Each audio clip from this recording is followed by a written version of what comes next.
জনজাতিদের সামগ্রিক উন্নয়নে সরকার সচেষ্ট বললেন মুখ্যমন্ত্রী অধ্যাপক ডাক্তার মানিক সাহা। আজ আগরতলা রবীন্দ্র শতবার্ষিকী ভবনে তথ্য ও সংস্কৃতি দপ্তর উদ্যোগে মহারাজা বীরবিক্রম কিশোর মাণিক্য বাহাদুর দেববর্মনের ১১৬তম জন্মজয়ন্তী সূচনা করে তিনি কথা বলেন।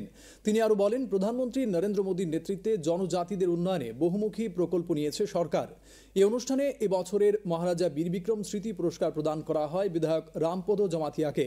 আজকের অনুষ্ঠানে বক্তব্য রাখেন দপ্তরের সচিব ডক্টর পি.কে. চক্রবর্তী, লোকসভার সাংসদ কৃতি দেবী দেববর্মন, রাজ্যভিত্তিক সাংস্কৃতিক উপদেষ্টা কমিটির ভাইস চেয়ারম্যান সুব্রত চক্রবর্তী প্রমুখ।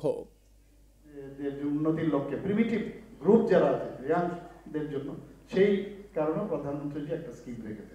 আমাদের সরকার চেষ্টা করছে যে জনজাতিদের যাতে উন্নয়ন হয় এবং আমাদের যার কারণে আজকে আমরা এখানে সমবেত হয়েছি ওনার যে চিন্তা ভাবনা যে এখানে স্কুল হোক, কলেজ হোক, এখানে মেডিকেল কলেজ হোক, এগ্রিকালচার কলেজ হোক, ইউনিভার্সিটি হোক, ওনার কিন্তু সব ওনারই চিন্তা ভাবনা ছিল। আমরা সেই কাজগুলো এখন করছি।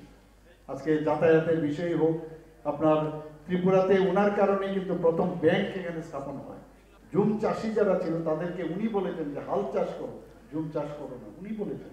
ভূমি সংস্কারের কথা উনি বলেছেন। আগে মুখে মুখে বিক্রি হতো জায়গা, উনি বলছেন না সেটা হবে না, লিখিত আকারে হতে হবে। তো বিভিন্ন সংস্কার উনি করেছেন।